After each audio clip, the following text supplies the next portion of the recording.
l'Islande pour le reste du monde. This concludes the results of the French jury. Bye bye. Merci beaucoup, France. And there you have it. The result is complete. The winner of the 2011 OJ Second Chance contest is OJ Rest of the World.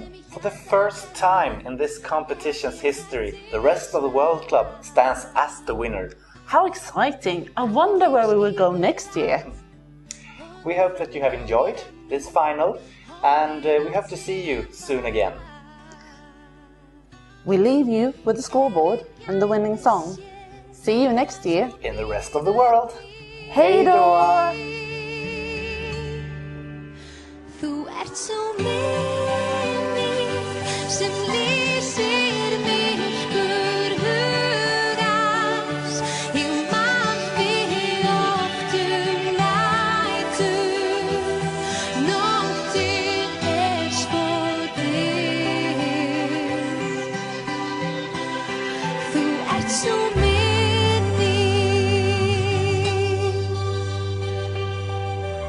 Oft ég hef mig að því spurt hvað það